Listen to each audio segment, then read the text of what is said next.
Yes. Ebo Taylor has been making some comments on his not receiving of royalties. Let's bring that into the conversation as we talk about I'm connecting. Okay, so talking about royalties, Ebo Taylor is one great high life Afrobeat artist. You know, when you mention Fela Kuti, people are like, "Oh, Fela is the godfather of Afrobeat." But this man right here in Ghana, championed that movement, Afrobeat. Okay, he's a legend. You know, played tours all over the world. And this 85-year-old man, as of now, in an interview that he had with Arnold on xylophone, said that for the past 2 years, he has not received anything from Gamro as royalties, but he gets royalties from other copyright organizations outside. You see, so if somebody of this, I know he's played a lot in Japan. Yes, he's actually had one of the biggest world tours as a Ghanaian. Ebo Taylor is a big man, and if somebody like this does not get royalties for the past 2 years, hasn't gotten any royalties from Gamro, then there is something wrong with the system. Right. You know what? Let's show viewers that conversation that Ebo Taylor had. Wow. So as we speak, you receive royalties from outside Ghana every quarter. Yes, Do you receive royalties from Ghana? From overseas. From overseas. You don't get some from Ghana. The Ghana, what? Music guy or Gamro? Gamro. Yes, Gamro. Started paying me royalties. Right. But stopped in 2 years ago. I want to ask them why they stopped. And did they give you any reason for stopping? No, I want to. You want to ask them. So for 2 years now, you haven't received royalties from Gamro. Yeah. Okay, so Ebo Taylor is asking Gamro why they stopped paying royalties to him. And we are yet to hear from Gamro on this. So I actually spoke to Rex Soma about this. I wanted his response. So I wanted to know whether it was true that they've not been paying royalties to Ebo Taylor for the past 2 years. And he told me the right person to do this was the CEO, Abraham Ajati of Gamro. Okay, so he promised to get back to me, but he hasn't gotten back to me yet. And I'm not sure Ebo Taylor will be lying. But obviously, but he's not the only one who has complained. But it's a bigger problem when you look at someone with such milestones for country, not just for himself. And he's not even getting royalties from his own country. And abroad, countries abroad are paying him the royalties. And all these things are case studies. You know, we shouldn't even have this conversation in the first place. No, there's something that's terribly wrong that we need to fix. We're in 2021 for God's sake. People sit in Ghana, they have music being streamed outside Ghana. And they receive the money in their accounts. There's no, you don't have to think about it. The system is working. It comes, regularly. So I think there's something that is terribly wrong that we need to fix and fix. So there needs to be some form of reform in those sectors. And also I think that some of the artists, notwithstanding what Uncle Ebo Taylor went through, some of the artists also didn't do the right bidding, getting things done properly to get their royalties. If you go deep into how the arrangements were made. So I feel like the young and upcoming artists, even with some of our established artists, are still suffering the same plague. Where they are not getting royalties from the music being played in Ghana, but they're getting royalties abroad. It shouldn't be. Charity, they say, begins from the house, isn't it? So you get your stuff here. Sort it out here. Because of things like this, artists have now learned the lesson of having to do side gigs. The last time I spoke to Tick in a conference, and he was like, he had to go into branding. Do some digital branding to support the music. He was telling young artists that if you want to really, because they are pushing as leaders of the game, they are pushing to get things right, but they don't know how long it's going to take. But I feel like this conversation should be done it's old. It's We've old. Been doing this for a while. So there's a message here. All right. One of our viewers says, "Olele is speaking my heart, pa. To be sincere, I believe Kojo just came out to do political talk, in quotes. How many times has government promised to make something out of the creative industry and failed to do as promised? Now, this is an interesting comment because I want to say that, guys, the Creative Arts Bill was passed in December. Yeah.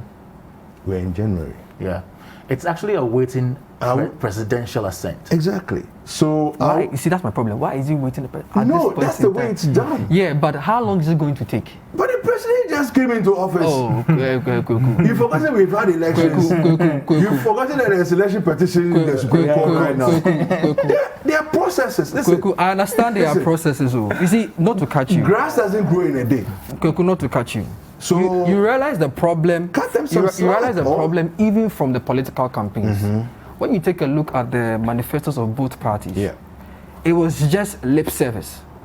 There were no proper breakdowns, even when they had the What do you mean lip service? Like the things that they were going to do to the creative industry. Okay. There are things that we've heard before. There are things, if you are new to the game, you'll be excited about. Like a baby. When you buy a baby a toy, you're so excited about it. But doesn't really know. Let me come to Kwame. There's something. Kwame. Yeah. You are a little older than me. Oh no. You've been around for some time.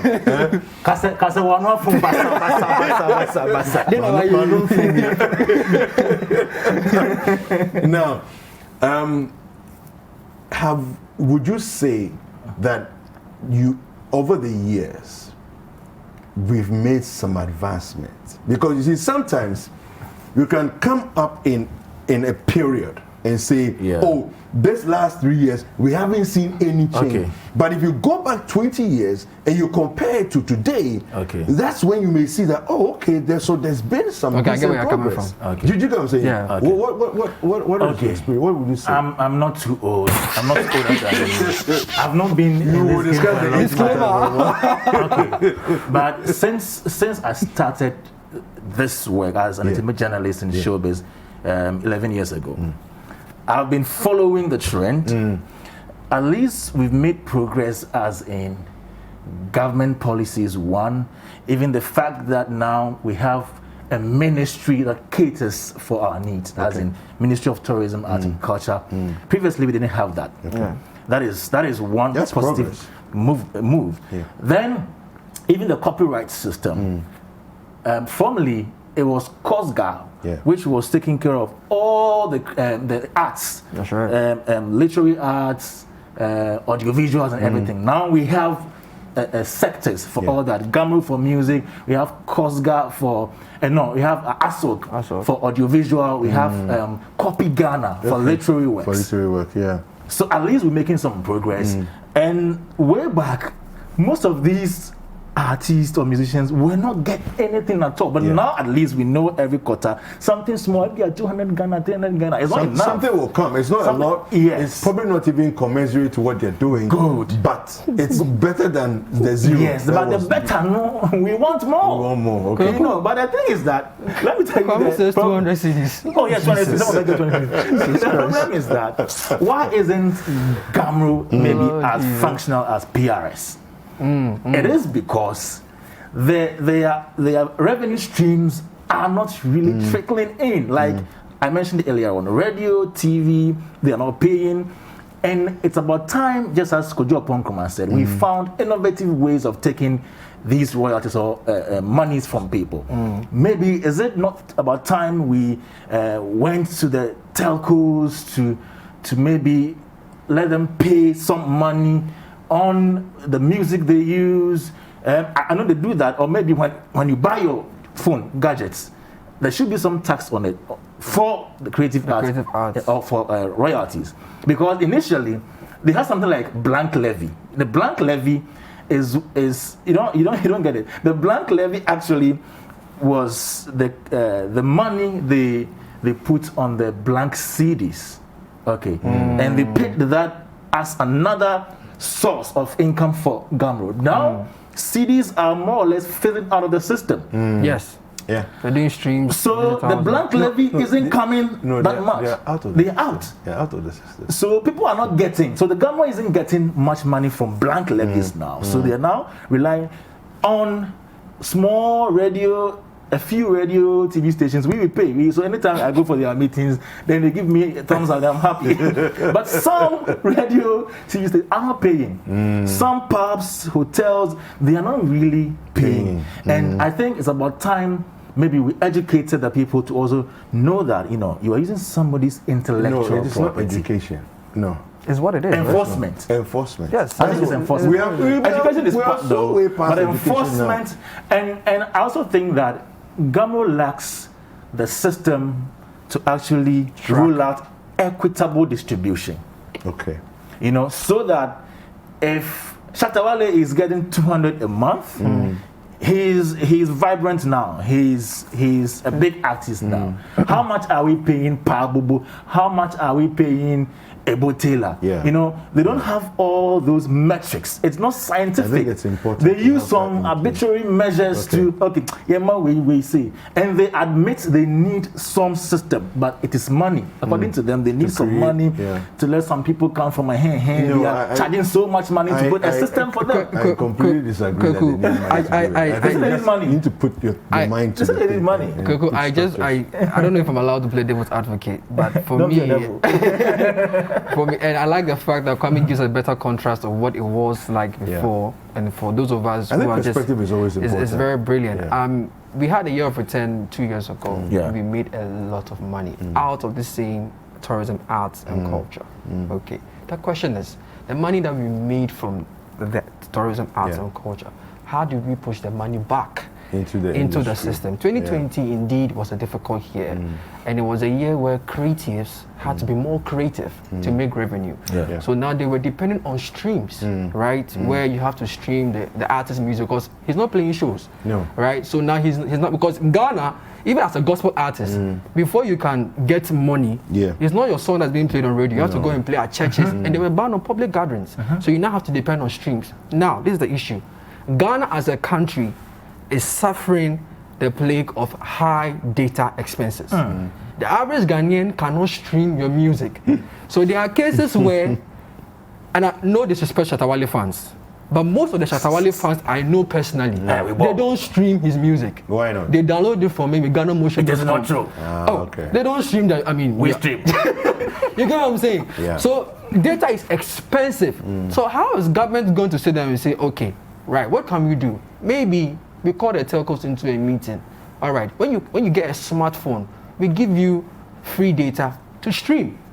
You get it. So when you buy a smartphone and you can maybe download the Spotify, Apple Music, or like you can. What some telcos have done. So their